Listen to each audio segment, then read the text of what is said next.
1930, give or take. Let me just share my screen. Christian's already told me that the sound is working okay, so I will assume that it is. Just a quick thing, Christian, if there is a problem with the sound or anything, please just buzz me or something on my mobile, because I've only got one screen here. So let's go live. Okay. So yeah, welcome everyone. You can start recording now, Christian, or you can start streaming now, however you want to do it. So basically, welcome to the first of hopefully what will be many lectures in a series of lectures about cyber threat intelligence, cybersecurity, and I'm going to try and open up my brain and pour out as much as possible for you guys. We really wanted to kick off the VSEC group in a bit of style, and now we've reached quite a large amount of people in the community. So we figured that it was about time that we try and do some more interactive things with the crew as well. So yeah, hence why I started up the lecture series, and you'll notice that the lecture series is called David and Friends, and that is because after the first few sessions, I think come October, depending on how these go, September, October, I'm going to bring a couple of friends from the industry along to also give some of their experience and give some learning back to our crew as well. So there's a lot of cool stuff lined up as part of these the lecture series, and there is no real better way than to start with this introduction to cyber threat intelligence.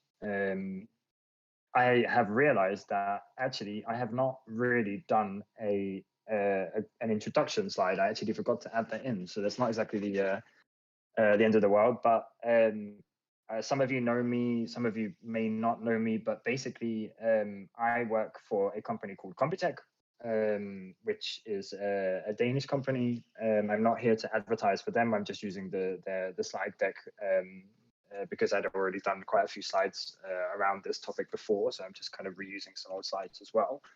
What do I do there? I am the cyber threat intelligence lead at least in Denmark, and I do a lot of advisory as a consultant in incident response as well.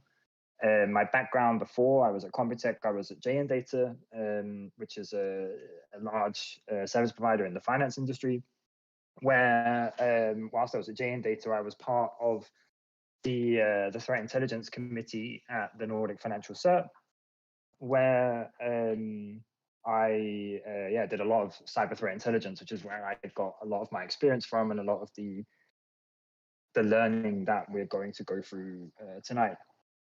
After the talk, these slides will also be uploaded online, and then also be the talk is being recorded and put up onto YouTube as well. So for those of you that maybe can't make the whole thing, don't worry, the slides and the talk will be available afterwards as well. So that's cool. You'll also notice that I am talking English and that I have an English accent, and that's because I was born in London, or just outside London, and then I moved to Denmark around 6.5 years ago. So that's my background. Let's dive into some cyber threat intelligence. Now, I want to hopefully make this a tiny bit interactive to some degree, because it would be great to make sure that people are also keeping up and keeping with it. So I might ask people to say something. And I think there's a push to talk function that you can use in Discord if you actually would like to try and answer something, or at least give some. If you have any questions or anything like that, please just use it and speak out, and that way we can make sure that everyone keeps up as well. So let me stop introducing myself and actually jump in. So what is cyber threat intelligence? That's basically the topic of tonight's talk. It's an introduction to cyber threat intelligence. We're going to try and answer this big question of what is cyber threat intelligence and where's the value of it? How do we create it? And what can we do with it? So, in the shortest possible terms, what is cyber threat intelligence? Well, it's intelligence that we have around cyber threats. So that's the shortest possible thing, and then we're going to look at how do we get there. But to answer the simplest question, what is cyber threat intelligence? Well, it's basically intelligence about cyber threats. Duh. And that was the end of my talk. So thank you everyone for listening. I hope you got a lot out of that. No. Let's actually have a look at it, right? So let's go in and actually look at what is CTI and how do we get it, and let's walk through the process. So, what is cyber threat intelligence? If we break it down a little bit first and actually look at what are the building blocks of cyber threat intelligence. So one of the key words in cyber threat intelligence is the word threat. And how do we define threat? How do we define what a threat actually is? And this is pretty key to the whole building blocks of cyber threat intelligence, is to actually begin by defining the word threat. Because by always having that at the back of your mind when you're working in cyber threat intelligence or working in incident response or anything else, you know where to concentrate your efforts if you actually understand, well, what are my threats, and how do I explain what a threat actually is? So the simplest possible way to describe what a threat is to use this really fancy diagram that just rolled in on the screen. This diagram basically shows that in order to define what a threat is the meeting point between some capabilities, hostile intent, and an opportunity. Now, what does this actually mean? So if we actually look at, start with intent, right? So we're basically saying that someone out there has the intent, if we use this as the organization that you guys are working in, someone out there has the intent to come after your organization. That's where the intent is. You know, maybe it's financially motivated, maybe they want to commit cybercrime. And so there's the intent. Now, the next thing that they're going to need in order to actually then, become a threat to your organization. I mean, you can have all the intent that you want, right? I can sit here with the intent that I want to go after a specific organization, but just because I have intent, that doesn't make me a threat. I need to combine it with other things in order to actually become a threat. And so those things are, I need a capability, right? So if I wanted to break into, I don't know, the National Bank of Denmark, right? I could be stood outside and be like, I want to get in there. If I don't have a way of hopping over the fence, or I don't have a way of smashing through the wall, I'm not going to actually get in. And so this is where capabilities are needed, right? I need a method of which I can use my intent to get in, and I need some tools, right? I need a ladder, maybe that's my capability, right? I need a ladder to be able to hop over the wall. But that's not enough, right? Just because I've got the intent and I've got the capabilities, I'm still not necessarily a threat to the National Bank, even if I'm stood outside with a ladder, because maybe there's guards up on the wall and I can't get past them. I can't use my capability and my intent to actually become a threat because there's guards walking up and down the wall, right? So what I then need is I need an opportunity. So I need an opportunity to use the intent that I have and the capabilities I have. So I need an opportunity to be able to put my ladder up against the wall, run up the ladder and hop over the fence while the guards aren't there. And once I've done that, then I've combined these three. I've taken my intent, I've taken my capabilities, I've taken my opportunity now, and now I am actually a threat. Now, this is like probably one of the most key things with all of threat intelligence, is to always remember these building blocks. And we're going to look at some examples to make it a little bit more straightforward for you guys. And I know maybe it's already straightforward, like spoon feeding you guys, but still, we'll look at an example where we'll look at let's just dive in. Actually, it's much easier to do that. Now, before we actually look at an example, there's one thing that we need to also have a look at, right? So there are a few things on this diagram where we can actually have an influence as an organization, right? So this is what we talk about why we do prevention, why we have preventative tools, why we have defensive tools, why we have AV and everything else. It's to basically try to reduce the attacker's capabilities.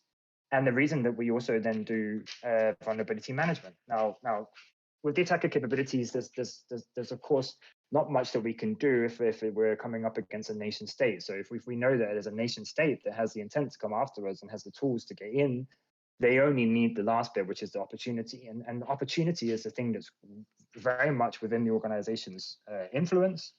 And so we'll just take a very, very brief detour and just talk about opportunity quickly.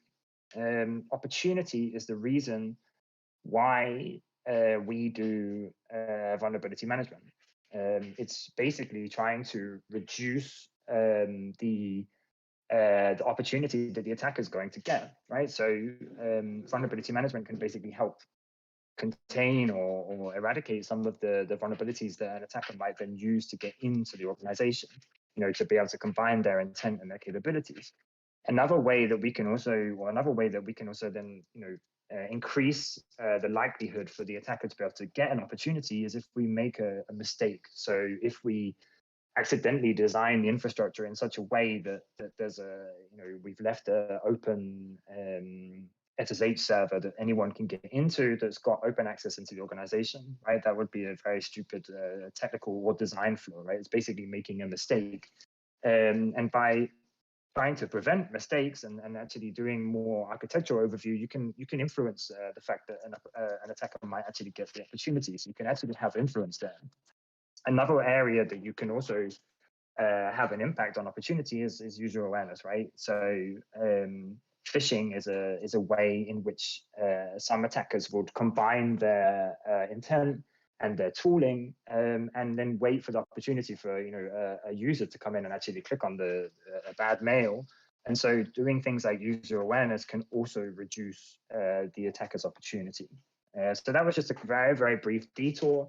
The one thing that we should always remember, and this is again why a lot of us are working in cybersecurity, with enough time and resources, any attacker, that's supposed to say any attacker, not an attacker, but any attacker will get the opportunity to become a threat. That's just the way that it is. New vulnerabilities are published, 0 days are published, and then people don't have enough time to patch the vulnerabilities, and then that's it. So although we can influence the opportunity, we cannot stop it, right? We can definitely not stop an attacker from getting an opportunity. This is why we do incident response. This is why incident response is so important. And this is why Dennis Perto had in his LinkedIn status at one point around the whole, prevention fails, detection is the most important. And it's a really good point. And that's why we have incident response plans. That's why we have disaster recovery plans and everything else. Because we know, and organizations know, that at some point an attacker will get that opportunity. So that was just a brief detour into opportunity. Let's actually go back into CTI. So if we give an example of an attacker and look at maybe one in which the attacker was not a threat, right? So if we look at the Hafnium attack, if anyone remembers the Hafnium attack, so Hafnium was basically, I'm not sure if they were officially discovered by Dubex or if Dubex had a hand in discovering them, but basically Hafnium, they were a group that utilized a number of zero-day vulnerabilities in on-premise Microsoft Exchange servers. And they got a lot of attention at the beginning of this year. But the problem was that a lot of companies kind of misunderstood the context, right? So they started to panic, and even if they were using Exchange Online, which actually was not affected, they started to panic. Now, as a CTI expert, or as a CTI, as someone who's learning CTI or wants to be doing CTI inside an organization, there was an opportunity here for someone who is a member of an organization that was panicking to actually come in and explain to people, hang on a second, calm down, let's take a look at this, right? So if we actually take a look at this ourselves, let's say that you are an organization that's actually using Exchange Online. So what's happening a threat in this campaign? Well, if we actually have a look at the intent, right? So the attacker intent, okay, was cyber espionage. That was the actual intent, and there was hostile intent, right? It was actually intent to get into organizations and carry out cyber espionage.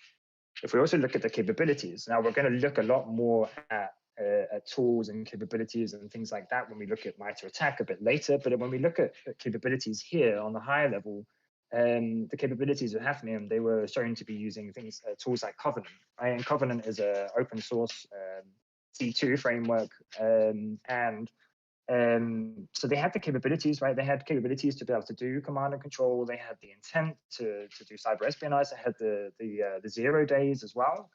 But when we move into opportunity, the fact that it only worked against on-premise Exchange servers, well, why is everyone who has Exchange Online then panicking? And don't get me wrong, right? There was other things going on around the time, but I'm saying in this specific incident where the vulnerabilities that were being used were only for on-premise Exchange and not affecting Exchange Online, there was the opportunity simply wasn't there for the attacker to use their intent and their capabilities. So there, if you were a CTI guy or girl at an organization, you might have been able to actually go forward and say, well, guys, hang on a second, like it's important that we're aware of what's going on. It's important that that we keep up with what's going on, just in case that maybe there is a new vulnerability gets published for Exchange Online. But for this specific example, this attacker is actually not a threat to us, and that's actually something that's really, really important to remember.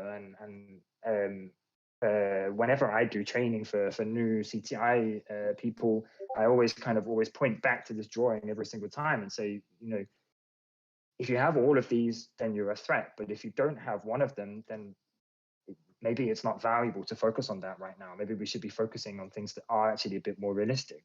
A few more of the organized crime gangs that's going around, ransomware attackers and everything else, rather than focus on this Hafnium attack where if they weren't targeting, if they didn't get the opportunity to change their mind, then again, they weren't a threat.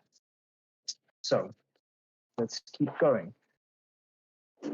So when we actually then talk about intelligence, right? So far, all we've done is we've actually defined what is there's a dog running around behind me.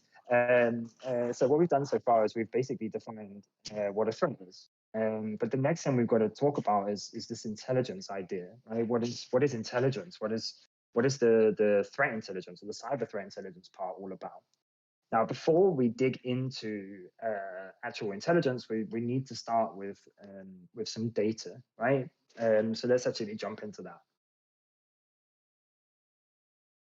Now, if we talk about threat data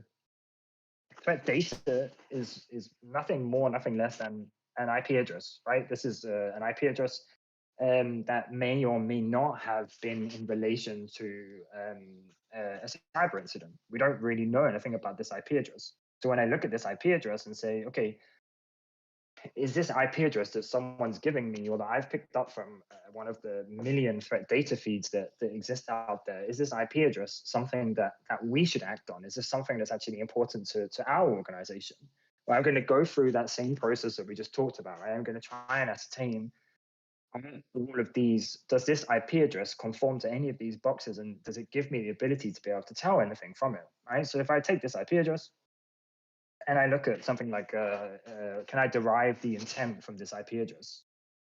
No, right? It's just an IP address. So I've got no idea, right? This is an IP address that came to me on a threat data feed. I don't really have anything that I can do with it. I don't have any idea about the intent. It's the same with capabilities. I can't really derive anything from this. I don't know if this IP address was a command and control server. I don't know if this had anything to do with Cobalt Strike. I don't know what this IP address was actually used for. So I can't derive the attacker's capabilities, or I can't derive anything from this to be able to say what the capabilities were. And again, we have the same. You're starting to see a pattern here, right? That we can't tell what the opportunity was right now. So then when we actually say, okay, what should we do? There's something missing here, right? So there's something that we need in order to make this link and actually derive something from this IP address that actually tells us, are any of these three items being met? So when we want to add the intelligence in, right? So basically we're taking this data here, we're taking this threat data, and we want to actually add some sort of intelligence in, right? We want to take this IP address and we want to give something more to it. So if we give this IP address again, and if we ask the same question, And now we're a little bit more clued up, right? Now we've got a little bit more knowledge, because not only that in that threat data feed did we get the IP address, but we also got a bit of information about the fact that this IP address was used in an attack where the intent or the motive or whatever else was financial gain. It came in on a ransomware tracker feed. Let's just say that as an example. Okay, great. We have some intent now, right? We know this IP address is in relation to ransomware, and we know that there was financial gain in terms of the actual motive or the intent. Then when we look at capability, let's add a little bit more in to give a little bit more context, okay? Then we can say that we've got these TTPs of REvil. Now, when we talk about this, TTPs, we will come into that later. But basically, this would be the capabilities of the REvil gang. And for those of you who don't know the REvil gang, they're behind a number of large-scale cyber attacks, also in Denmark recently. They're a big ransomware threat actor. And so now we know from this IP address and from this data that, okay, so we've got both the fact that they had the intent, we've got some capabilities where we can tell that they have, that this is the REvil gang, and those capabilities that they have, which could be using Cobalt Strike or any other C2 framework. What about the opportunity? Okay, cool. Well, what we know from recent reporting about the REvil gang, as an example, is that they have been exploiting a number of public-facing vulnerabilities. So maybe there's been a recent vulnerability that's been published in, I don't know, Citrix NetScaler, as an example, is a really good one to use. And that vulnerability can be combined with all of these to potentially become a threat. But again, although we've got more context, do we have intelligence yet? Do we have something where we actually have some intelligence?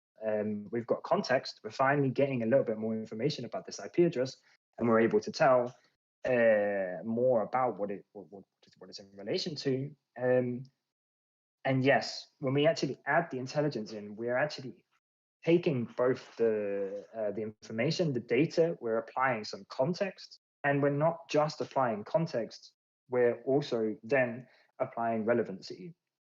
And as soon as we apply relevancy, as soon as we make this data and this context relevant to us, that's when it becomes intelligence. It's when it becomes something that we can actually utilize, we can do things with, right? So all of a sudden, this IP address that started out just as data without really any real idea about what it was for, now we know, okay, well, we know that REvil has been operating largely in our sector. We know that we've seen them before, so we know to actually, maybe we need to block this IP address. Now, this is something that if there's a number of beginner cybersecurity experts in here, which I think there are quite a few of you guys, something that you guys will be faced with really, really often when you're in organizations is you'll just get given an email full of indicators, IP addresses or hash values or something, and been told, this is bad, go block it. And then you'll have to ask these questions, right? You can actually then decipher, okay, this list of IPs, like, can I tell anything from it? Can I do some research into any of them? Can I apply context to make this relevant to me or to our organization? And if not, then maybe I shouldn't be really doing anything with them, because things like IP addresses, they tend to be recycled relatively quickly. And we'll also look at that inside this session where we talk about the pyramid of pain. But basically, this is a really, really useful exercise that you guys can also do. Like I said, when you get these threat data feeds, to be able to make some decisions about what should I be doing with it. Should I really be utilizing it, or should I be throwing it away? Next up. Now, this is one of my favorite quotes, and it comes from also one of my favorite CTI experts in the industry, and that is Katie Nichols. And Katie Nichols, she used to be at the MITRE Corporation, and now she's working at Red Canary, and she's their, I think, lead intelligence guru at Red Canary, but she's also just a general, really, really great person.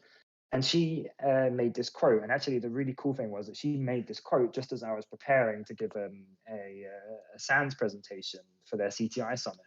And I took this quote and I've kept it forever, because I actually think this is really, really explains what the goal of cyber threat intelligence actually is and what the value is to an organization. So it's not just the goal, but it's also the value that the CTI team can bring to the organization when you kind of put CTI into everything. And what she says is intelligence teams to have a superpower. We don't just say you should do this. So if we think back to that whole IP address thing that we just talked about, we don't just say you should block this IP address. We say you should do this because. So we give context and we give relevancy. We make it relevant to something that we're looking at.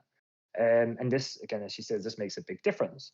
And then she gives a different example, right? So she's talking about a tool that can be used to look in AD, and basically saying you should look for AD find, and then because, right? So if we think about this in the IP address scenario again, and replace AD find with just that IP address, and say you should look for this IP address. Okay, is that intelligence? No, but then giving the contents and the relevancy by saying, you know, because ransomware operators have used it for discovery or blah blah blah, all of a sudden it's become super powerful, right? We've now even given an even better example here by Katie around explaining what intelligence actually is and how valuable it can be. So I really love this quote, and I use it all the time in all the talks that I give, because I just think it really sums up, especially after we do the IP address exercise. So great. So we've covered the basic building blocks of CTI, right? We've explained what a threat is, and we've made it to explaining what intelligence actually is. Now, I hope everyone's keeping up. If anyone is struggling or whatever, then please just speak out. Use the push to talk thing. But if not, we'll keep going. So not only do we have a definition for what CTI is and looking at the basic building blocks behind CTI, there is also different types of CTI or cyber threat intelligence. There are different types, right? And this is actually also quite a nice thing, because there are different audiences, there are different stakeholders involved when we talk CTI. Now, this is actually this drawing that is about to come up is one that I stole from my boss, who was inspired by me talking about this at some point, who I then got inspired by his drawing, and I've stolen it from him now as well.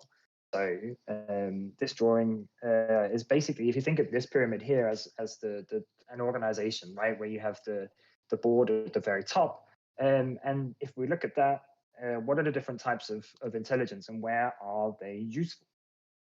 So if we talk about strategic intelligence, strategic intelligence is basically meant for a non-technical audience. It's risk-based intelligence, and it's intelligence that we can give to C-level people. You know, we can give intelligence briefings, or if the board is thinking about investing in a new company or expanding into a different sector, we can bring CTI into that decision-making process, right? We can come in and basically say, okay, well, right now we're operating in the finance sector, but by purchasing that company over there, we're going to be moving into the retail sector as well, and therefore the current threats that we have in finance are described here, and these are some new threats in retail that we have never seen before, and we have not had the chance to build up a defense capability against, and so therefore maybe this will increase our cyber risk by moving into this area. And that's where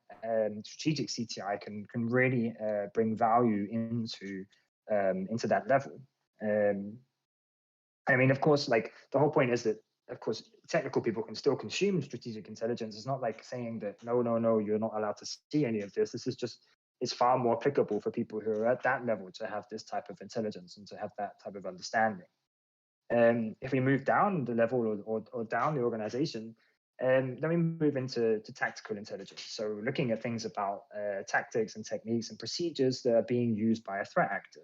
So stakeholders here would be CISO level or technical audience, right? So this is things like, and this isn't going down to the very depth of explaining every single tactic, every single technique, and every single procedure, but this is kind of looking at them from a perspective of, these are the threat actors that we need to be aware about based on where we are. And here is a rough idea of what they're doing and how they're operating. So a really interesting thing here is we've added some quotes in to kind of be able to explain it, but basically which attackers are targeting our sector and how should we prepare for an attack from them. And we're going to look at this a little bit more in depth when we move in again and start talking about MITRE ATT&CK. But that's basically the ins and outs of tactical intelligence. Then we move down one more level and we land in operational intelligence, right? So this is basically meant for a mostly technical audience. Of course, like I said, the CISO might still want to be aware of it if they're a very technical CISO.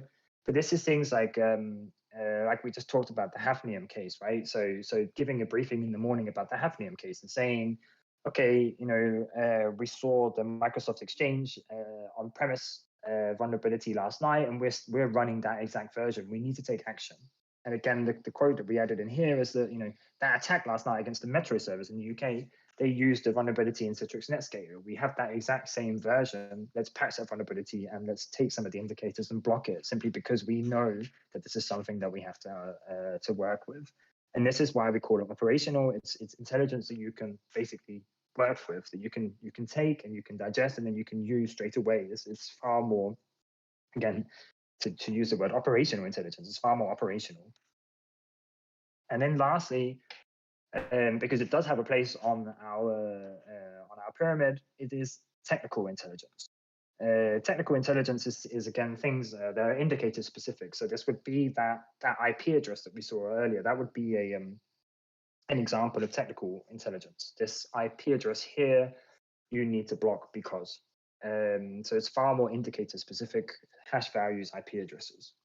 And again, the CISO might want to know about that, but it's highly likely it's a far more technical audience that's going to be receiving that.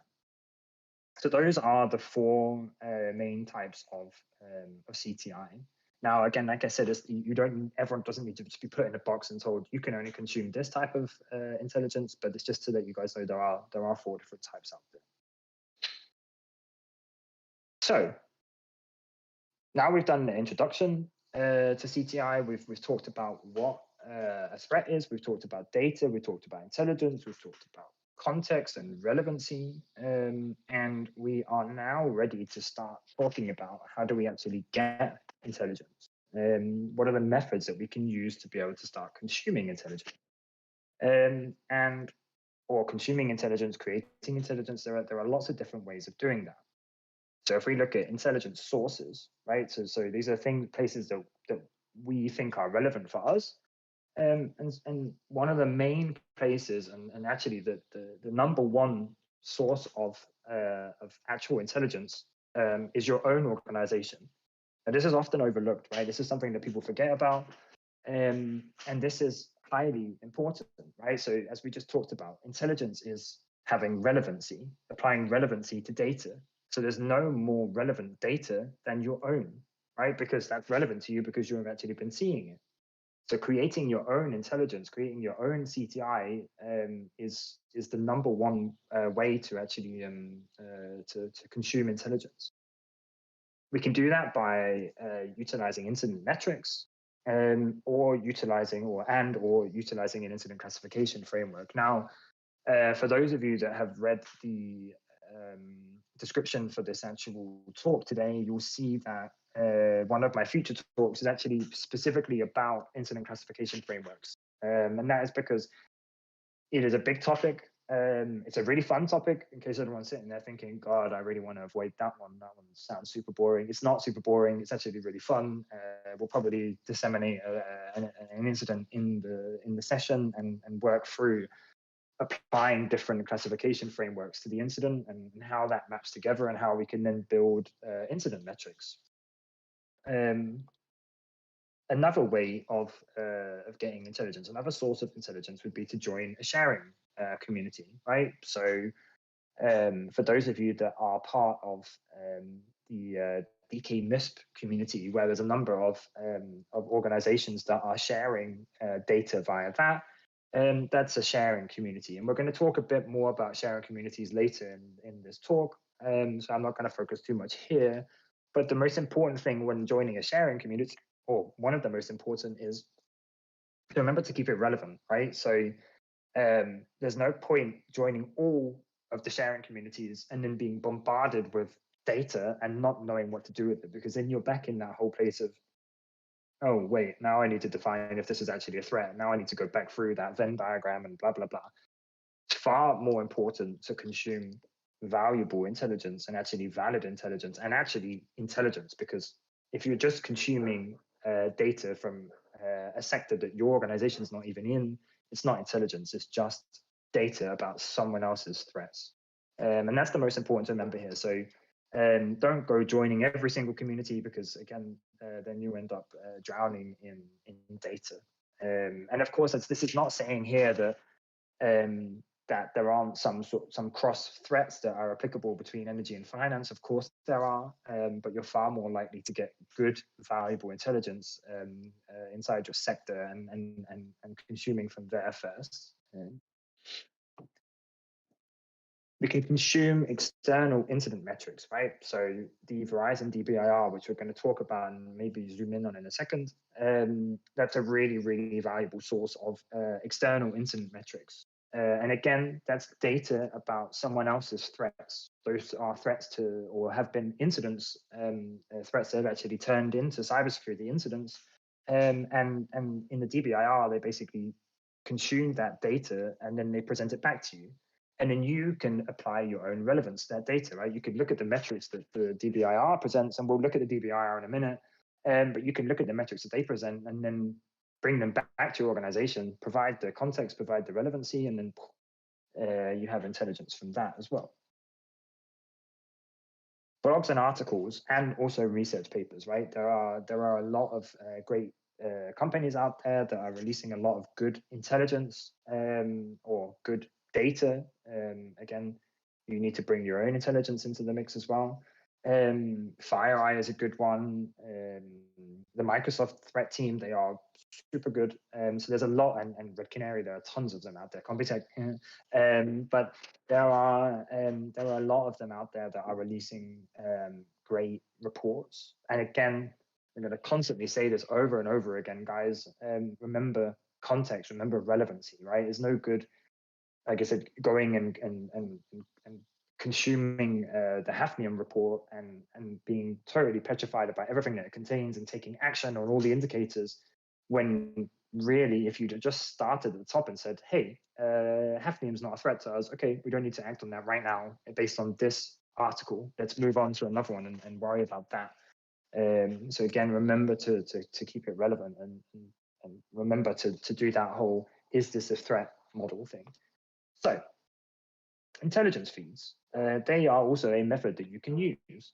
Now, I have put a cross for it because, again, from my perspective, intelligence feeds, it's a very, very dangerous word, and it's become a word that has become far too misused in the industry in order to explain what is basically just a list of indicators in most terms. Of course, there are some good ones out there, some good threat data feeds. I prefer to call them threat data feeds, because until I've got that relevance, until I know what I should do with them, and what's been the result of why is that IP address there, until I know that, for me, it's not really intelligence. But again, there are some interesting ones out there. Ransomware tracker. There you've got a little bit of context. It's ransomware. So there may be a bit of intelligence you can pull out of that. But I don't necessarily view this as intelligence. It's threat data, basically, which is of course valuable, no argument there, but it's not intelligence to that degree. So we talked a little bit briefly about the Verizon DBIR. Now, this report is awesome. Hang on. This report comes out every year. And the great guys at Verizon, they are consuming open source incident data, and they consume it and then they record it into a specific language. And we're going to talk a little bit about the language. Or maybe we've already done that, but yeah, a little bit more about the language. And then they present it in really fancy graphs. Now, for those of you who haven't actually seen this, hopefully I can just click on this and it doesn't completely go crazy and kill my PowerPoint. Let's see. Awesome. So for those of you who haven't actually seen the DBI, let's do a quick walkthrough. I hope that everyone can actually see. I'll just jump into here to see. Yeah, I'm still here. Good. So the DBIR, for anyone who hasn't actually seen it, is an incredible amount of data, basically, an incredible amount of data about incidents and threats that have become incidents. And what's really interesting is that they present it in different ways. So we can look at things like in all the cases and all the data that Verizon themselves consumed, they can then display, well, what actions were most prevalent. And again, this is just data, right? So what we can see in the data is that phishing was the most prevalent in the incident data from 2021. And this data, as soon as we bring it back to our organization and say, well, phishing is the most utilized attack vector right now. What are we doing about phishing? Suddenly, we've taken this data and we've made it relevant to our organization. We've asked a question about what are we doing about phishing, and we've basically said, well, phishing from what Verizon are reporting is highly relevant for us. Let's start looking into this. Let's start doing something about it. We had the budget allocated for user awareness. Let's make sure that goes in. All of a sudden, you've taken this data around the fact that phishing is the highest action vector, and you've basically taken that from the data, converted it into intelligence, made it relevant to your organization, and then utilized it. And some of the other cool things about the DBIR, I mean, there are tons of them.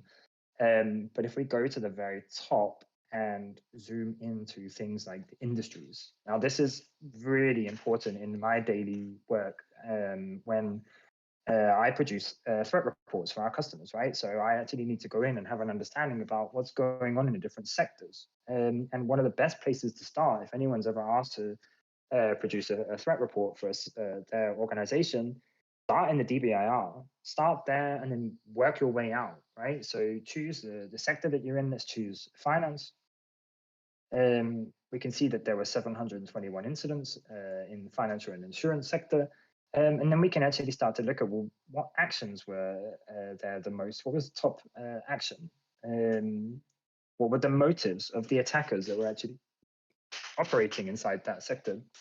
So all of a sudden, we've taken this data, we've applied the relevancy and basically said, well, we're also in the finance sector. And we can then start to consume that and take action based on this data. And there is just so much good data in the DBIR. So I'd highly recommend that anyone who hasn't seen it or anyone who hasn't dug this deep into it, that after this talk, that could be an exercise for you guys to go away and actually research it. Because one of our next talks, I can't remember exactly what date it is for the talk, but one of the next ones focuses a lot on the actual the data behind the DBIR, how that data is consumed, and then how that data is mapped into specific languages. So that was just a little bit of a short, shallow dive into the DBIR and talking about the data that's presented here and how we could turn that data into intelligence for our own organization. So back into our slideshow. A key point, again, this is what I'll constantly be saying over and over again, is to remember to keep it relevant, right? So there's no point taking the DBIR, looking in an industry or a sector that's not the sector that you're in, saying that we should be worried about what's going on over there. You'd have far more luck if you focused on your own sector and kept that relevancy there. And again, without context and relevancy, intelligence is basically just data. So when we talk about creating our own intelligence, so we've looked at consuming other intelligence, we've looked at consuming intelligence from the DBIR, right? If we look at then creating our own, so we would need to record our own incidents, right? That's basically a given. That's like the first thing of starting to create your own intelligence, and that is recording your own incidents. Now, the next thing that comes up, or the first thing that comes up, oh, is this going to spill? No. The next thing that comes up is, how do you do that, right? And if someone actually asked you directly and said, how do you describe a specific cybersecurity incident that you've been involved in? Instantly, you go to your back of your head and think, okay, well, the language that I'm going to use when I'm going to describe this is this one that I've learned myself. And that's great. But then the problem comes if you would like to compare your description of that incident with someone else's. Maybe they're going to use a different language, or they'll use different words, right? So just to give a really, really easy example, I might call social engineering, and one of my colleagues might call it phishing. Okay, well, all of a sudden, how do we compare those two? If I say phishing and he says social engineering, if we want to build metrics about that, those are actually two different words that maybe you can't actually compare. And so that's why it's super important to focus on the language that's being used, to focus on the words that's being used, right? So basically, when we create our own intelligence and we record our own incidents, we need to make sure that we use the right language. And that's when we come into incident classification frameworks. Now, I know I teased it earlier and said that we'll be looking at this later or in a later talk. I couldn't help but want to squeeze a tiny bit in here because when I talk about cyber threat intelligence, this is like my baby, the thing that I love the most in CTI, and it's a part that's actually really, really often overlooked and forgotten about, right? So an incident classification framework, or sometimes we call them incident classification taxonomies. There are lots of different ways of describing them, but basically it's just a common language for describing incidents or cybersecurity incidents. They're often overlooked, but they are also it's about bringing business intelligence back into cybersecurity. Now, I hope that tons of you didn't just leave when I said business intelligence, because it might not sound so sexy because you guys are hey, I want to do cybersecurity. Why are we talking about business intelligence? The whole cool thing here is that when we settle on the language, when we bring a dictionary into recording our own incidents and using a specific language, suddenly we can build really, really fancy metrics. And what does that give us the ability to do? It gives us the ability to tell a story, right? It tells a really good story. So if we all know that, okay, in our organization, we use this specific language, we use this specific incident classification framework when we talk about incidents and when we record incidents, we can then use it to tell a story. And we can use it to tell a story at, again, if we think about that pyramid where we talked about the different types of intelligence, we can actually convert our own incident data into different types of intelligence, right? So based on the granularity, how granular are we going to be when we talk about this incident or describe this incident to the different levels of the organizational stack? And there are different languages out there that enable you to be more granular. And we're going to look at those in a later talk, especially when we talk about the one behind the Verizon DPI, but we're going to do a lot more about that in this talk. But they can become the data and the output from using this incident classification framework, it can become really valuable ammo for a CISO, because suddenly they get this overview of what's going on inside an organization.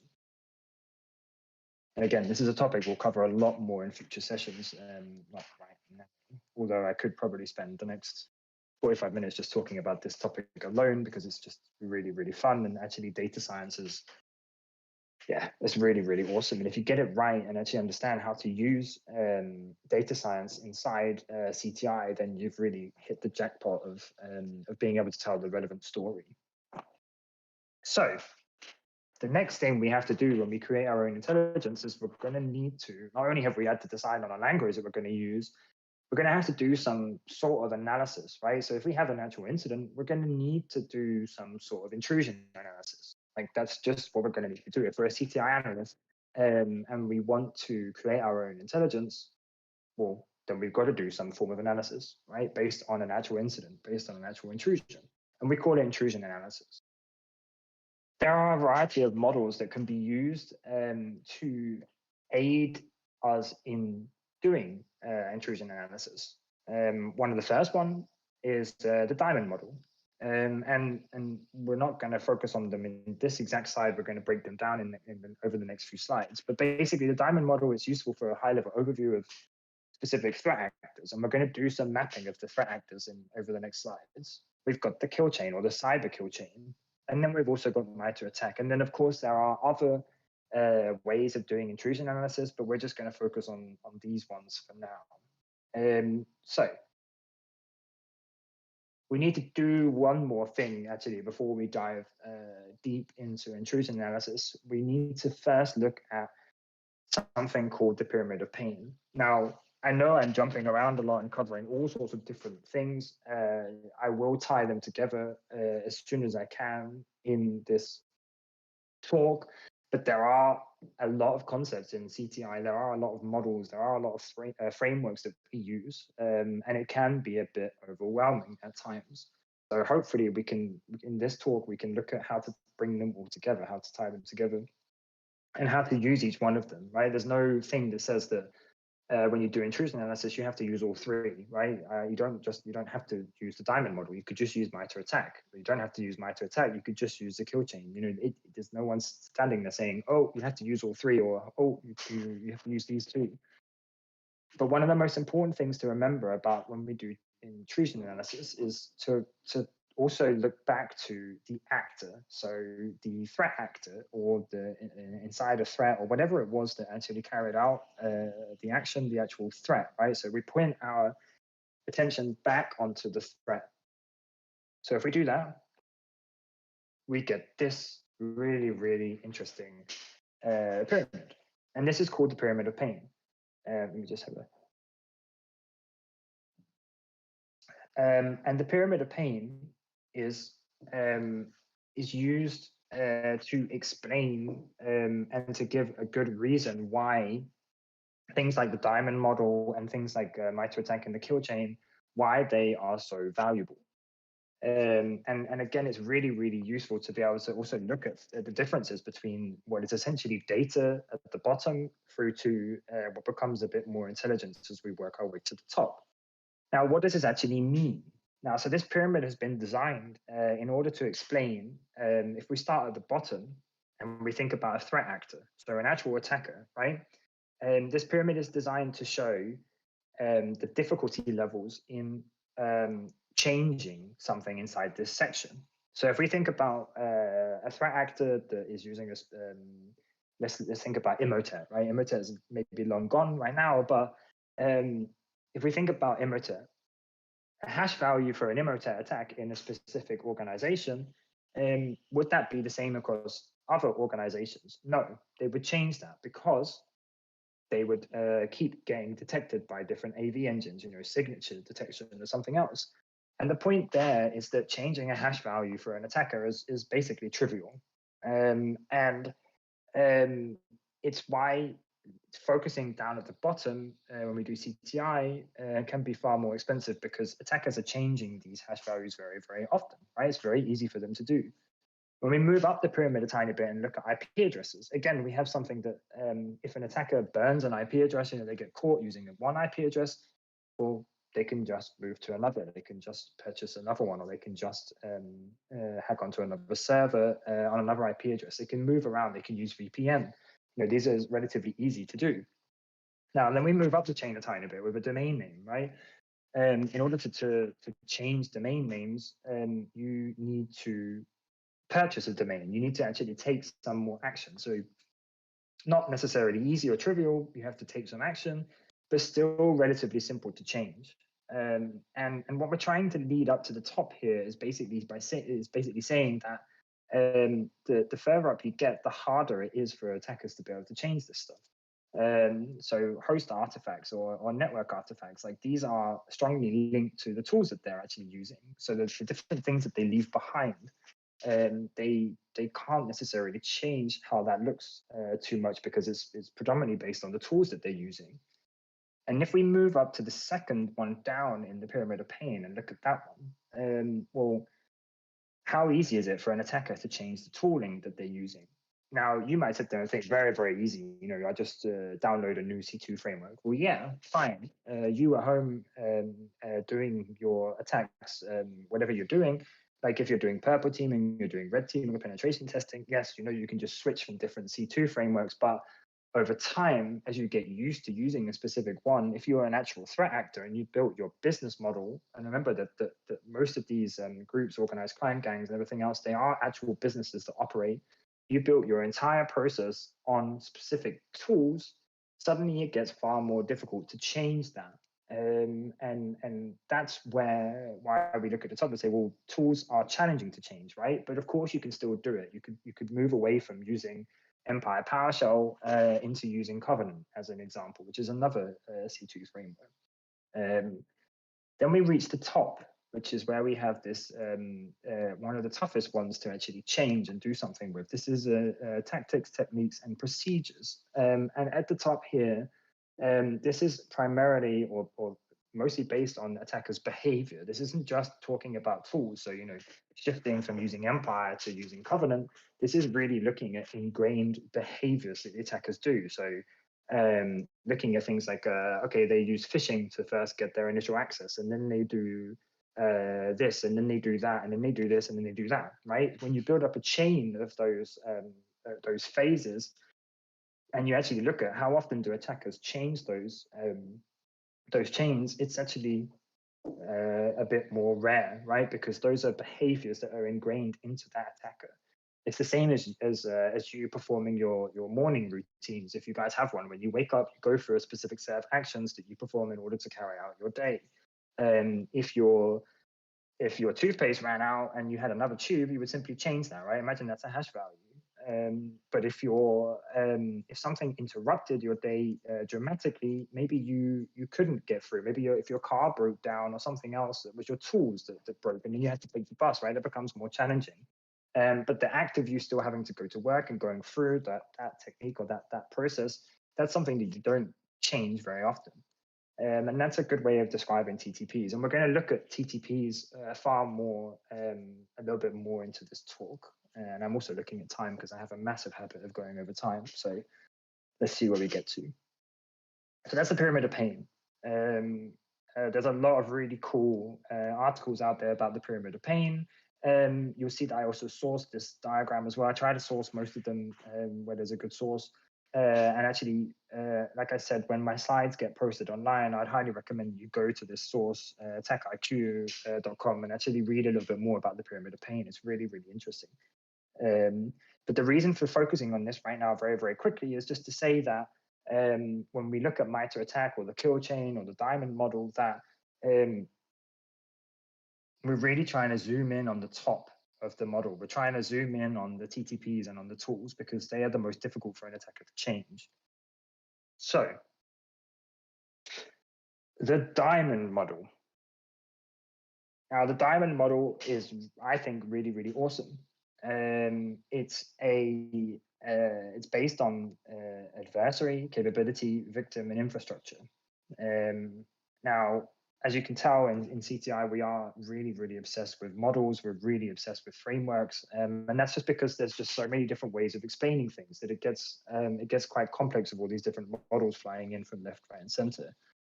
But this model is basically used to show the relationship between an adversary, the capabilities that adversary has, the infrastructure that they use, and then how that interacts with its victim, how it interacts with the chosen victim of the attack. Now, it is also used to help CTI analysts do attribution. And what does that actually mean? Attribution is basically how we look at a cyber attack and say that was Revil. That was that specific ransomware gang that carried out that attack. The reasons that we know that is because the TTPs, the way that they behave inside the infrastructure, are so. And that means that must be Revil because they behave in that specific way. And attribution is basically attributing a incident to a specific threat actor. And we can do that. And you have to be careful with attribution because attackers also do false flag exercises, right? They try to look like another threat actor. So attribution is not perfect, but the diamond model can help in doing attribution. And if we look at the model, the idea is that basically, if we start with the adversary at the top, the adversary cannot directly see the victim. Of course, they could go and they could stand outside their window and look at the CEO and stare them down or try and scare them, but that's not exactly the way that they're going to be operating when they're trying to do the cyber attack. So they can't necessarily just go and reach the victim directly. They need to have some capabilities, just like we talked about earlier when we looked at the whole the capability plus intent plus opportunity. So the adversary, they need some capabilities. And they use those capabilities. So there's a relationship between the adversary and their capabilities, and they use those capabilities.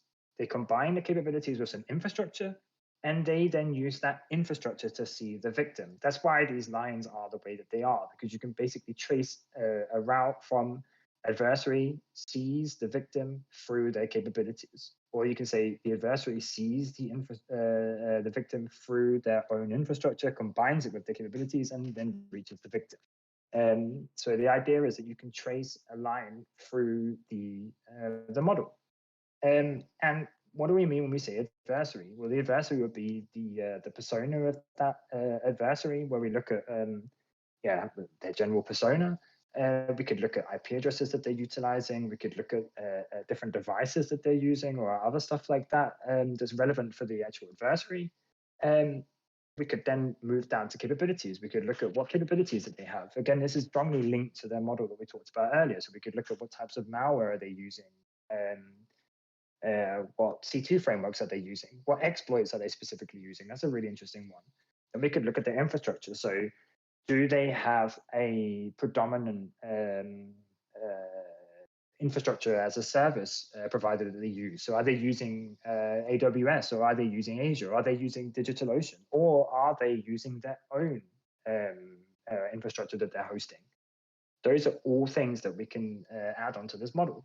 And then we can also look at the victim, right? And actually, by understanding the types of victims that attackers go after, there you could also use this to try and attribute it back to a specific attacker. Because if you know some information about the adversary, you know their capabilities, you know them based on doing intrusion analysis, you know, seeing an incident, you know what infrastructure they were using, and you know what type of victim they have targeted. Maybe you can find an overlap between the diamond model for your incident and a diamond model for another threat actor, and actually see, okay, well, hang on a second, these models, they overlap with each other. So does that mean that we're looking at the same adversary? Now, just to try and tie it all back together, right? We talked about the diamond model. The diamond model. We talked about the pyramid of pain. We're talking about a diamond model now. If we take the pyramid of pain and try and map that somewhere into here and basically say, well, where is it relevant for us to actually look here? Well, if we talk about tools, right? So this tools is generally where capability is coming in here, right? If we also look at infrastructure is again things that the attacker can change relatively quickly, right? IP addresses, domain names, hash values, devices that they're utilizing. These are far easier for them to change. But if you combine these two together, suddenly you have something that's challenging and also, you know, simple, easy, trivial. So it becomes a little bit more difficult, right? So this is why we can be more sure if we have an interesting diamond model that overlaps with another one, that maybe we're looking at a specific adversary. Now, when we look at TTPs, where do we define the TTPs? Now, the tactics, techniques, and procedures, you know, the behavior, that would basically be going back to the diamond model and saying, well, how does this adversary utilize their capabilities and their infrastructure to reach the victim? Those things combined, the relationship between here and here and here and here, that is the TTPs.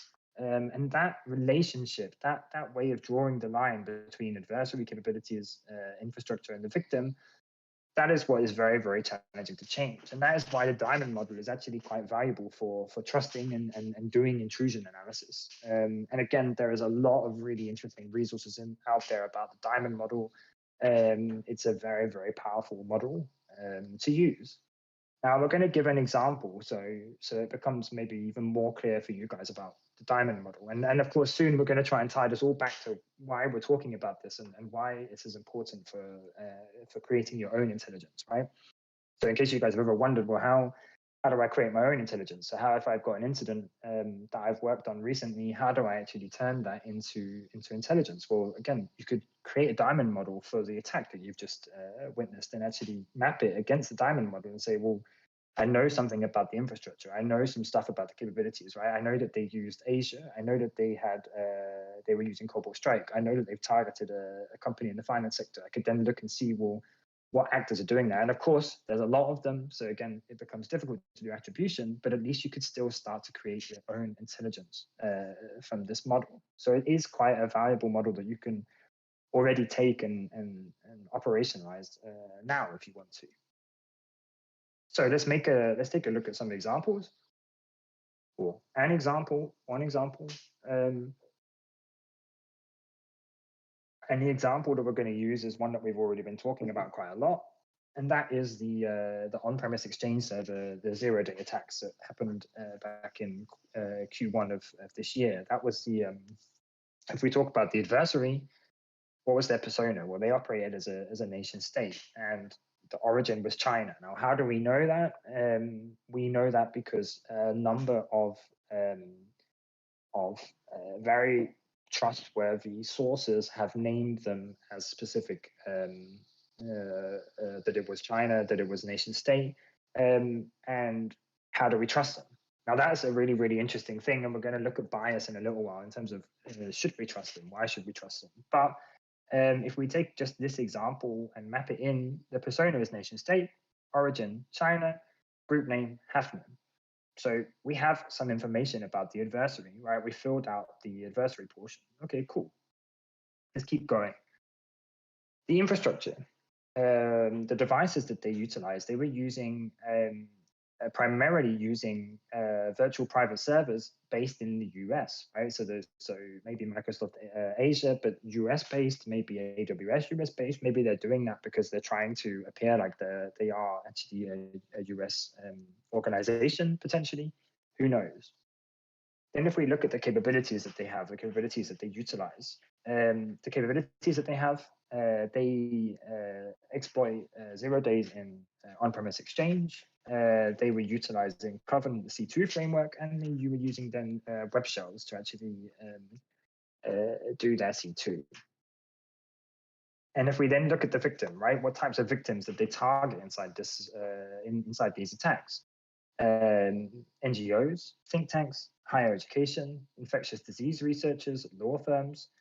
And again, the motive here is if we look at all of these, and again, we could bring bias in here, but if we try and make an inference here, they're potentially going after cyber espionage like attacks, right? They're targeting different things that have got a lot of research and a lot of things that could benefit Chinese interests abroad. Now, if you also would like to actually afterwards take these slides and actually do your own analysis and look at how I did my analysis, I based my analysis on these two sources here. So I use the Microsoft Threat Intelligence Center group to actually do my analysis here. Right? So I did a diamond model mapping based on these two sources here. And so you can do your own, right, as well. You can actually go in and read about them and see where did I get these different bits of information from to be able to create this diamond model. So this is basically the diamond model for Hafnium, right? And then I could take this specific diamond model, these explanations here, and I could look back at previous incidents that I've recorded in the same way. And I could look for overlaps, right? I could basically say, well, hang on a second, this looks very, very similar. If I forget about the adversary section for a second and just focus on this infrastructure capabilities and maybe the victim area, this looks very similar to the cases that I've been working recently in a different sector. They're using these VPSs primarily based in the US. They're using Covenant. They've got some weird exploits I haven't seen before in on-premise exchange. Well, hang on a second, is this the same actor? Then you could actually then begin to look at different things like what else can I tell about them? And suddenly you might be able to then say, well, those other incidents that I had over there, now I've managed to combine them and overlap them with this incident I've been working on. And suddenly I know that, or I can, with some confidence level, attribute this to the same attacker. And suddenly you've gone again from having that data to having some intelligence about your own incidents and applying some relevancy and applying some more context into the incident just by using the diamond model for doing intrusion analysis. It's not a perfect science, but it is a way of using a model to do intrusion analysis. So next, another model. Is this enough for us in order to do intrusion analysis? Well, one of the things that we could see in here was something very basic. Like when we look at capabilities, right? Exploit 0-day, they use the C2 framework, they use WebShell. Great. Is that all, or was there other things that they did, right? If I wanted to build some detections against hafnium, what would I need to do? I'd need to have a deeper understanding about how they are using their capabilities and their infrastructure. So again, if we go back to the pyramid of pain really, really quickly, where are you? At the very top, I would like to know more about these TTPs. I'd like to know more about how the adversary utilizes their capabilities and their infrastructure to target the victim.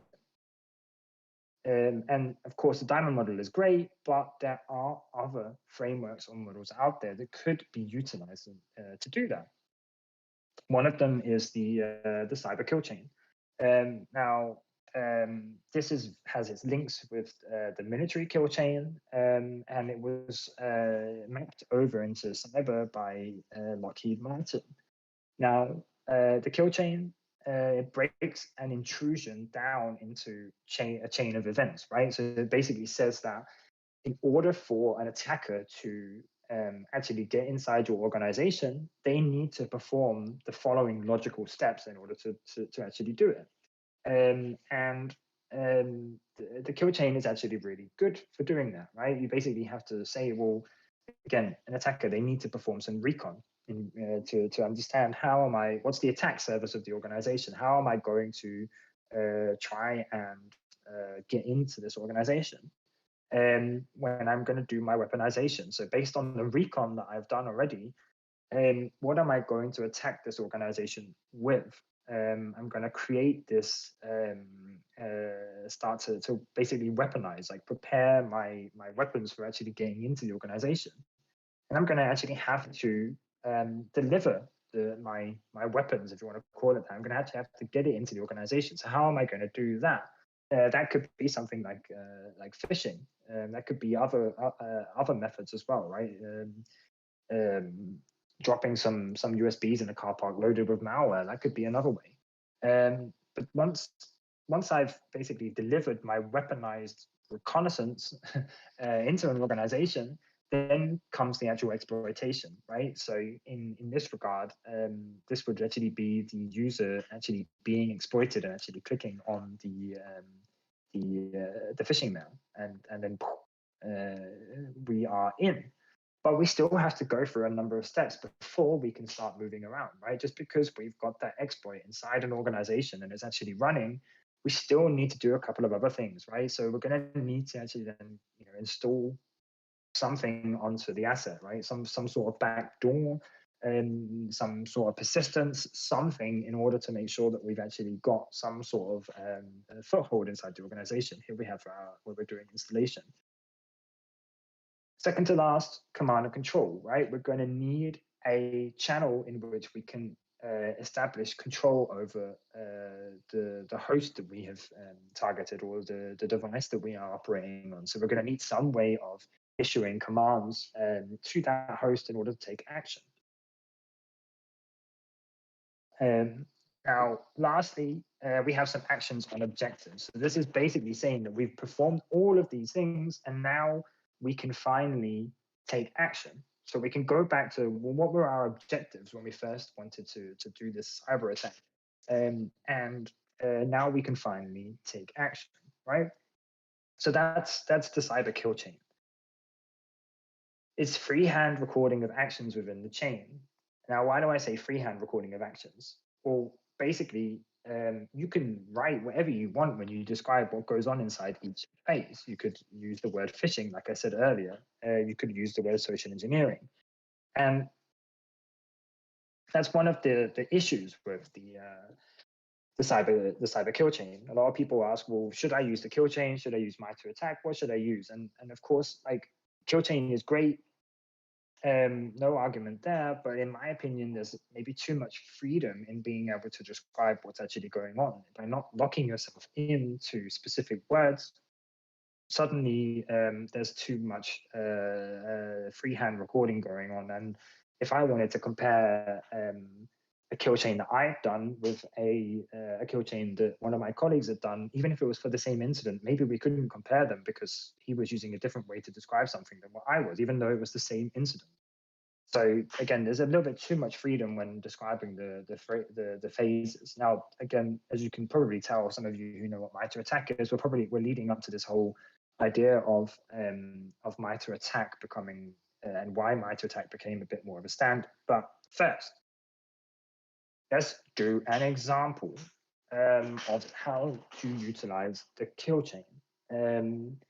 Now, my usage of kill chain is very, very rusty. I haven't done a kill chain analysis for quite some time. So if anyone watches this on YouTube afterwards who's an expert, please don't shoot me too hard for how I describe this one.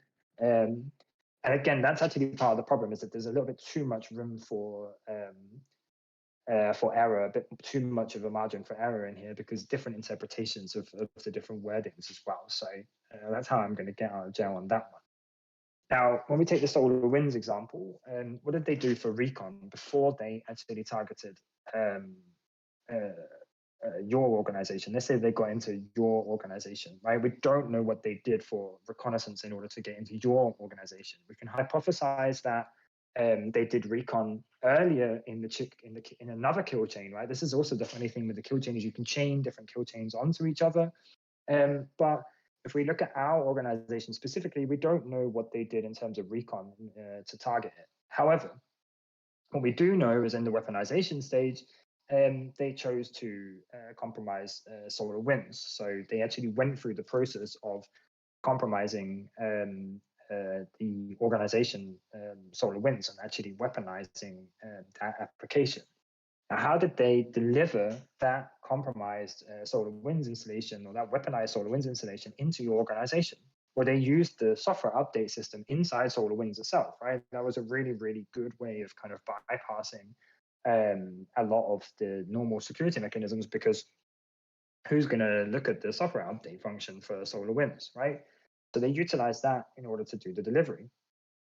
Exploitation, well, they were exploiting the SolarWinds Orion application.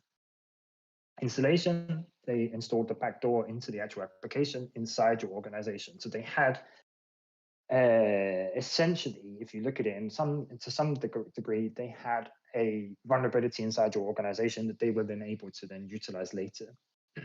Command and control, they utilized a CNAME response inside the DNS traffic in order to actually select you and move you into the appropriate command and control channel. And then they used HTTP or something else to do the actual proper command and control channel.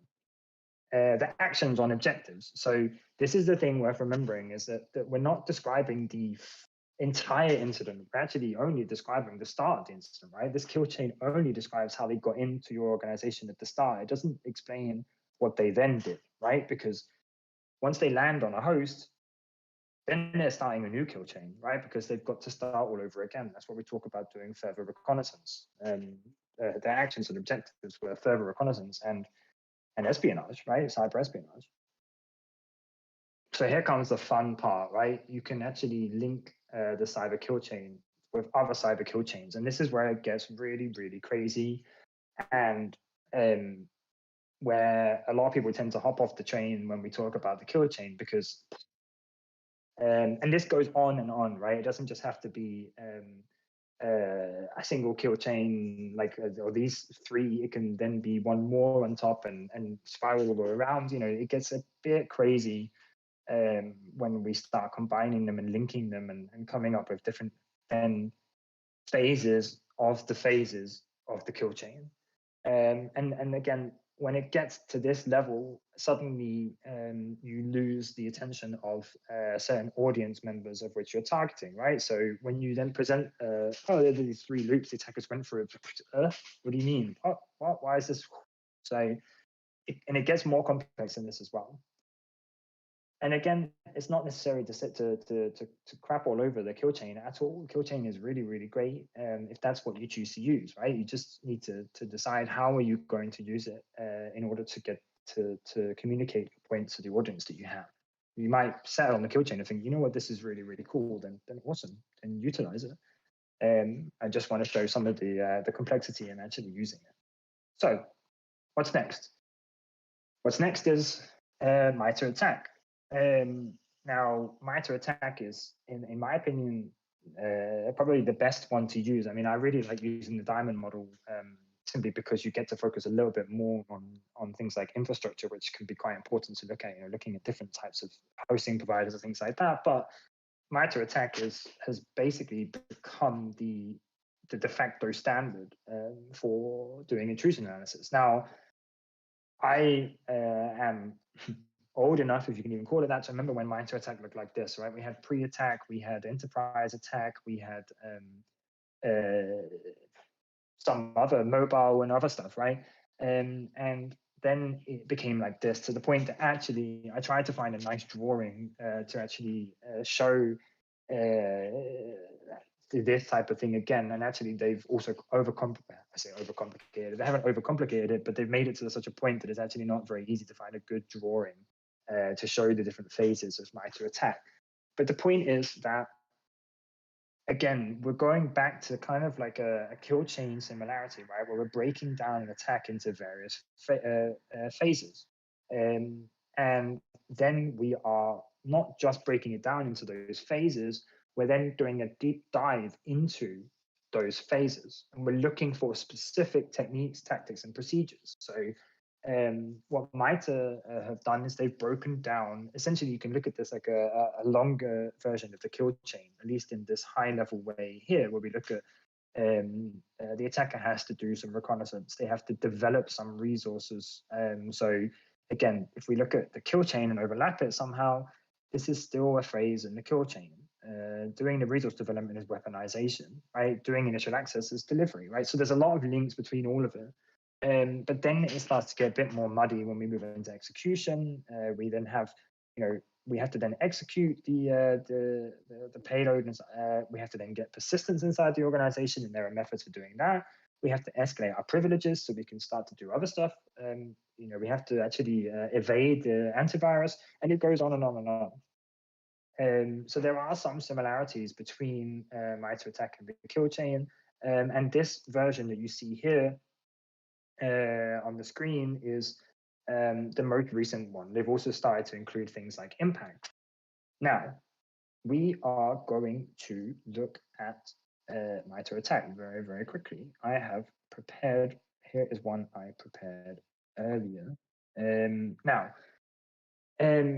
my team at Computech, what we have done recently is we have focused on a threat actor called Wizard Spider. And Wizard Spider is a threat actor that's behind the Conti ransomware and amongst other malware, things like TrickBot.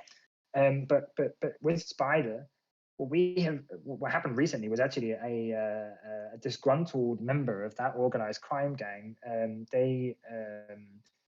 They leaked a lot of information about what was actually going on inside the gang, right? They actually posted on the dark web a whole treasure trove of manuals, right? And these manuals were like text files with guidance, and here's how you use this tool, here's how you do this, here's how you do that. And that was like a goddamn gold mine for CTI analysts, because inside there was basically an explanation of how they do MITRE ATT&CK, or how they do their phases inside MITRE ATT&CK. And so you could basically take that set of manuals and you could map it into MITRE ATT&CK. And that was something that we did, right? So if we shrink this down a little bit and come back to what MITRE ATT&CK actually is first, and what MITRE ATT&CK is if we look at something simple where we can actually explain it, something like initial access, right? So what MITRE has done is basically break down this phase of initial access. So a threat actor having to get initial access into an organization, break it down into various techniques that make up that phase. So when you look through MITRE ATT&CK, maybe there's a few that's missing from initial access, but they've tried to cover most of them. And why is that important, right? So let's say that that we know or we do intrusion analysis on our own intrusion, and we can see that the threat actor has utilized an external remote service. Then we can mark it in MITRE ATT&CK and say, well, we know that they use this. And again, as you can see, the more and more that we mark of what the threat actor is doing and the techniques and actions that they do when they're inside an organization, suddenly we can start to link this back to things like the diamond model, right? So if we find overlaps, so if we overlay Wizard Spider's attack map with someone like the Revil gang's attack map, suddenly we can compare and we can see, okay, well, Revil, they use these other techniques, and or we could basically say, well, hang on a second, Revil and Wizard Spider, they've started to look very, very similar. They've started to use the exact same attack chain. Are they the same gang? So there are things like that that can be done. And you can utilize MITRE ATT&CK for doing that. And this mapping here, this is one that we did based on the leaks. So we could go in and we could map each individual thing that they wrote inside their manuals, and we can map it into MITRE ATT&CK. And why is this important?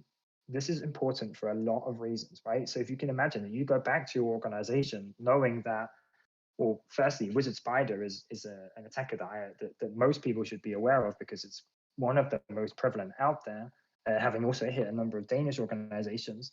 But not just that, you can actually take this intrusion analysis or this map of what Wizard Spider is doing, and you could go back into your organization. You could take this data, because right now it's just data, right? It's just information on a page. But you could take this data and basically say, well, I know that Wizard Spider is something I need to be aware of. I know that Wizard Spider is using the Windows Task Scheduler to establish persistence. Do I have the capabilities in my organization to do an investigation against the Wizard Spider attack? Or do I have detections against the Windows Task Scheduler new creation of tasks and things like that? And that is why MITRE ATT&CK is just incredibly powerful for, right? And it goes on and on. We're not going to talk about each individual section, but the point is, again, this whole thing of mapping a specific threat actor into MITRE ATT&CK can give you a really interesting overview of what do they actually look like. And if you have one that's for Wizard Spider, like I said, you can overlay it with another attacker and suddenly see, wow, there's a lot of similarities. Now, for those of you that want to do some more research afterwards, MITRE ATT&CK is on this URL, and you can also go in and you can actually look at specific techniques, right? So you could choose something like phishing, and you can then do a deep dive into what does phishing mean, and who is using it. Where are there examples where phishing has been utilized? What could you do to detect it? MITRE has done a really great job of covering a lot of this information. So let's jump back in. I know I've actually already only got 2 minutes left, but I'm just going to keep going. I can't remember where I was going from. We were there. Cool. I only have 15 more slides left, but I don't think I'm going to cover all of them. Let's see where I get to, or just see how far I get. So MITRE ATT&CK, that's MITRE ATT&CK done. Some key points about MITRE ATT&CK. It's basically become the de facto standard for the industry, right? Most blogs, most cybersecurity companies are describing most of their intrusion analysis based on MITRE ATT&CK. Some people have an obsession with completing the heat map, right? Got to cut them all kind of argument around, oh, well, as an organization, I should have detections for every single item on the MITRE ATT&CK navigator on that MITRE ATT&CK phases and all those different techniques.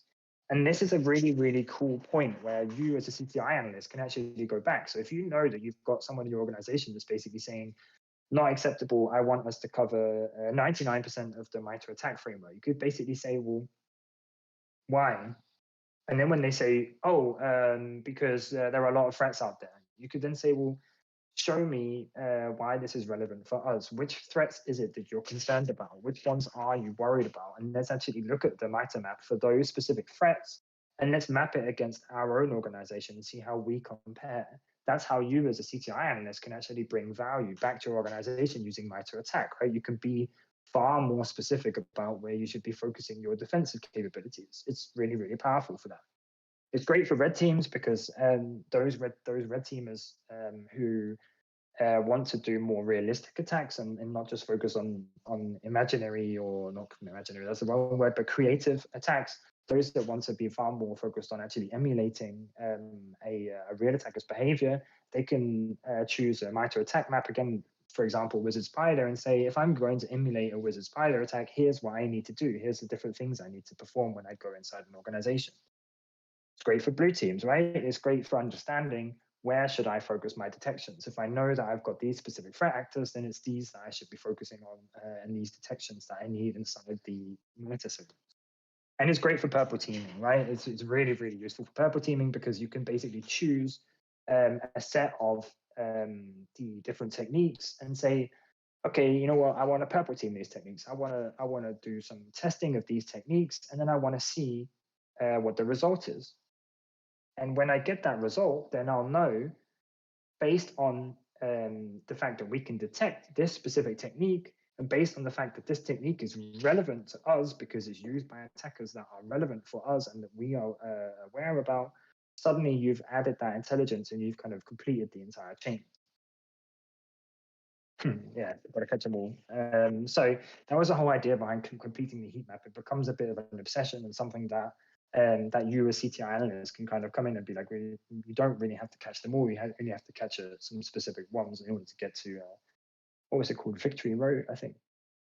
I should not remember that, but yeah. So I'm coming to the end, roughly, give or take. My watch says it's still 5:02, so I guess I'm doing okay.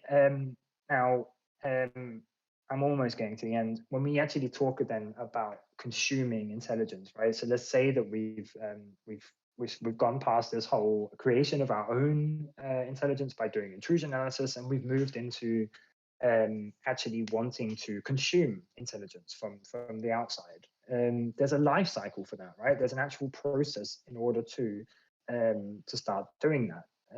I know a lot of people tend to think that when you approach a CTI vendor and say, I need a threat report, that they basically just go and Google, okay, blah, blah, blah. This is what you need to be worried about. But there is actually a far more complex process and life cycle behind it.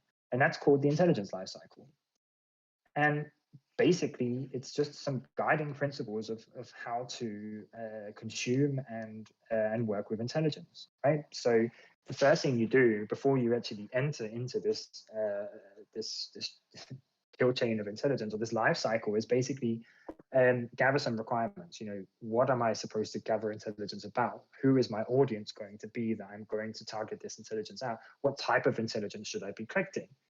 Once you've got those requirements, you basically put it into this starting block, right? You start by doing some planning. You plan, what am I going to gather intelligence on and why? Who am I going to target it for? Once you've done that, you can start collecting, right? You can't just start collecting random intelligence until you know what should I be collecting about. Once you've done your collection, you know, you've collected all of that data. And remember, right now, we're basically still at our stages of data, because in order for it to get all the way around here, we need to add relevance, we need to add context to in our analysis stage and actually produce intelligence. And this is, again, a really nice model for showing that, right? Because when we start here, we don't have anything. Then we do some collection and we have some data. Then we need to do some analysis of that data. We need to understand, why is that data important? What is the context that I can apply to this data and the relevancy I can apply? Once I've actually applied all of that, then I can go into actually producing the intelligence. I can go in from taking the data, applying context, and then I can add relevancy and move it into production. Once it's been produced, that's not just it. It doesn't just end there, right? You don't just hand over a threat report and say, there you go, see you later. There, the threat report has to be disseminated, right? It has, the audience that you're giving the threat report to has to be able to disseminate it. So you have to know, have I hit the right mark with my report? And that's when the feedback stage comes. And then the cycle carries on, right? Because we're not just doing singular threat reports and then moving on. We are constantly collecting. If I look at what I do every day, I'm constantly collecting intelligence. We have a tool that we're actually about to release open source. This is not an advert, but open source tool we're about to release that's actually used to do collection of data. Is a really awesome tool that was built by a 17-year-old gymnasium student who is just brilliant. But that's another story. We'll focus on that another time. But basically, that tool is used for collection. And again, this is where a lot of people believe that, okay, well, all we do in threat intelligence is we basically get a direction, we collect, and then we just give it over back to the organization. No, we have to do some analysis. We have to actually add the value in and analyze that data. So now we have to be careful. And yeah, I'm over the limit of time, but it doesn't really matter. I'm just going to keep going. Hopefully people will stay, but I can't see if anyone's here, so I'll just keep talking. But we have to be careful because there are things out there that are trying to trip us up. And that is bias, right? So what is bias and what is the problem with bias when we talk about intelligence? It's actually a very, very big problem because when we are creating intelligence, when we're in that intelligence life cycle, we have to be aware that as humans and whatever else, we have this really great ability to use bias to help us support our own analysis of specific pieces of information, right? We use bias a lot in our daily life to shortcut decision-making processes. And we're going to use a really interesting recent news article to look at this of how journalists use bias to hit their point home. So this is basically looking at someone else's intelligence lifecycle and analyzing it and basically saying, well, hang on a second, this intelligence that you provided, it's full of holes, or I never say full of holes, but it's full of bias. And that actually makes it very difficult for me to really, really understand what is the context and what is the relevancy of this information. Now, I chose a really recent one that got a lot of attention, and I chose a Danish case, which is basically a case around the handling of the solar wind situation inside the National Bank. Now, when we disseminate the article a tiny bit, the journalist in the article was using 4 experts. And this is a form of bias called argument from authority, right? So you basically put forward a case that, hey, I've got some experts here that have backed up my analysis. These experts, I know that they are experts, therefore my analysis and my conclusion is correct because I've got some experts who have said this is correct. That's actually a form of bias because when you break down what was inside the article, now you have to actually go into the article and look at this. I'm not going to do it directly here, but basically a number of the experts were not actually experts inside performing incident response, as an example. And this was a dissemination of incident response. This is something we have to remember when we look at bias, right? We have to be careful that we don't just jump to conclusions and say, okay, this article here is full of truth. And so a number of the different experts that were used inside this, the dissemination of this journalist's own intelligence was at least 3 of the 4 had never done incident response before. And that was really, really interesting because how is that possible? This is where bias comes in. There was one who definitely had, or who probably had incident response experience. But the problem is that when you use experts in this way, suddenly it becomes really difficult for someone who's sitting there who maybe doesn't understand bias and just gets overwhelmed and says, okay, well, those guys are experts, right? There's a university lecturer. He must know what he's talking about. And actually, if you disseminate it a tiny bit and dig a little bit deeper, you'll find that actually maybe they weren't experts after all in that specific area. Of course, there's no denying that they are experts, but in that specific area of which they've been asked to comment on, maybe they're not. If we also look at another form of bias, right, another form of bias that trips us up almost every day, and that is confirmation bias. So basically selectively interpreting information to confirm a prior belief. So basically, rather than going through all relevant evidence, you could phrase specific questions in a specific way to receive an answer that supports your own theory. Now, this is written in Danish, and this is what actually helps support to some degree. If we look at this and say, okay, well, why is this confirmation bias? When we actually look at and dig deeper into what's being said here, they say, deleted the file, no, no, no. The attacker must have known by doing that that they were that they would be found and blah blah blah, right? So what is basically being said here via confirmation bias is the fact that there was a file found must mean that the attacker was present, right? That file that was found inside the organization, this specific zip file that was found, that must mean that the attacker had actually been present inside the infrastructure.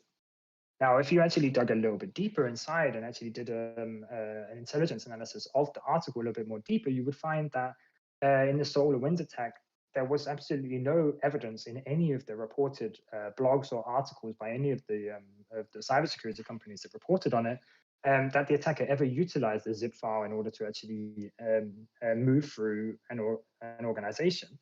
And so this confirmation bias comes in here because, again, by actually disseminating the information a little bit more, we actually find that just because there was a zip file doesn't actually support the theory. It just means that there was a zip file that was found. And when we actually disseminate it and compare it to what all the other blogs out there are saying and all the actual other cybersecurity companies are saying, that was not an action that was actually ever present. So the last one, hindsight bias. People often believe that after an event has happened that they would be able to predict the outcome. Hindsight bias is quite a big source of overconfidence regarding predictions of future events, right? I would have done this very much differently if it was me, and that's a form of bias that we all use. At least in this regard, someone says basically, if I saw a zip file, I would have done something very much differently. And of course, you can say that afterwards, right? But you have to disseminate this and actually look for these types of bias. And there's quite a few more other examples where this is done throughout the articles published on that case. Now, I chosen to focus on that case simply because it was a case that was very public and most of you probably heard about because it was all over the news. But this is stuff that goes on in every article that's published, not just in the Danish media, but in British media, everywhere. In the US media, bias is used a lot in order to get points across because it's a good way of shortcutting actually having to tell the full story. So it's not necessarily a problem here, but if you dug a little bit under the surface, you would find that the articles are full of bias. I'm also full of bias myself in this talk.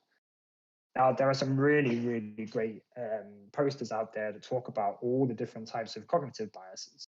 This is one that is Creative Commons license, so I think I can put it here because I'm giving these slides away for free. But you could go and download this post and print it out and actually see a number of the different things that we just talked about, like not one there, but on the next one. We have appeal to authority as an example. And so these posters are really, really great at actually explaining a bit more about bias and also trying not to fall into that trap when you're disseminating and when you're creating your own intelligence. So cool, we're almost there, guys. I'm sorry I've taken a little bit longer of your time, but so we've gathered some good CTI now, right? We've got some great sources, we've consumed it, we've understood bias, we've overcome bias, we've put it through our intelligence life cycle, we've got some great intelligence right now. What can we do with it, right? Well, firstly, we can share it within our own organization. We can use it to tell a good story to our own organization of what's going on. Secondly, we could also go out there and share it with others out in the industry. And that's what we're going to look at here. So when we talk about sharing CTI, there's this great tool out there called MISP that a lot of people use in order to share CTI. It's also the de facto standard tool for sharing CTI. But there are a number of communities you can join. We talked about this earlier around sharing communities. there is communities called ISAC communities, as an example, where you become a member, and then you can. There are tons of different models in terms of actually how you share inside of ISAC, right? It doesn't just have to be like this. This is what's called a hub and spoke model, but there are lots of different ways of doing it. But this is just one that I chose, is to show that when you join a community, you basically share with the central body, who then shares out with the other members, right? So there's a vetting house. This is one that's responsible for checking, okay, are they sharing valuable intelligence? Is this something that is relevant? Again, they're in the middle trying to apply some value and trying to apply, is this intelligence is worth sharing with the other members? There are other models where everyone is sharing with everyone else, but this is just one way of sharing intelligence. And what you sometimes find is that these communities are underpinned by the ISAC will have a MISP and the other members will have a MISP, or they'll basically go into MISP, which is a tool that you can use, and just add intelligence inside MISP. Add indicators, add relevance, add information, add data, add the intelligence, and then they'll share it with the ISAC. They'll send it to their MISP, who will then say, you know what, I'll share this with all my other MISPs as well. And that's how the intelligence flows, at least inside here. And I mean, of course, it doesn't just have to be done via tooling. It can also be done via word of mouth. And in a minute, we're going to look at I think one of the last slides is looking at one of the most important things about when we start sharing intelligence as well. We can then also consume. This is just basically briefly talking about what we can do when we actually get that intelligence from an ISAC. We can consume it, right? The data which is relevant to us, we can consume it from threat feeds, and then we can actually take automated actions. We could put it into our prevention, we could put it into our detection, we could use it for hunting, just to show the value that maybe being part of this can actually provide, because we can perform some of these actions. Now, I think it's, my third to last slide or something is the TLP protocol. Now, this is a very, very important protocol to remember when sharing intelligence, because it's one that is widely adopted in the industry. And what does it mean? It comes from the military, or comes from the intelligence sharing world. And essentially, it's a way of applying a specific color to a set of intelligence that then the opposite party knows what I can then do with that intelligence.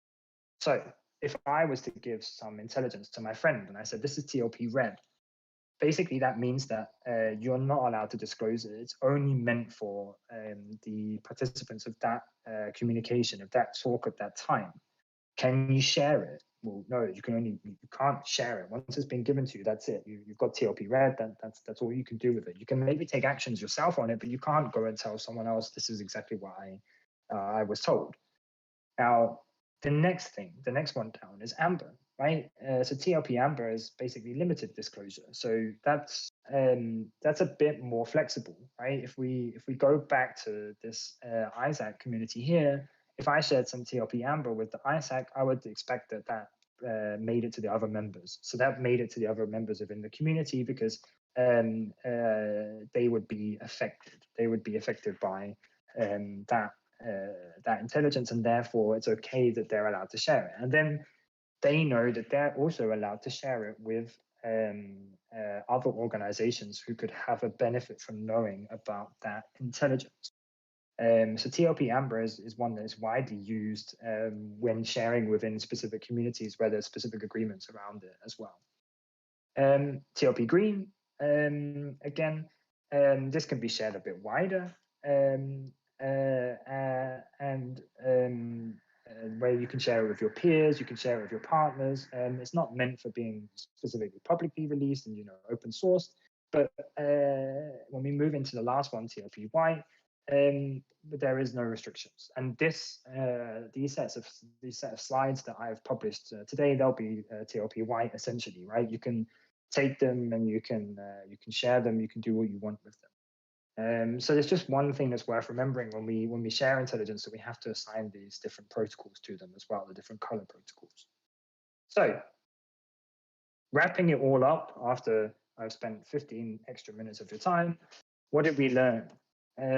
Hopefully, after 43 slides of intense intelligence discussion, or mainly me talking rather than discussion, but Can we answer the following questions?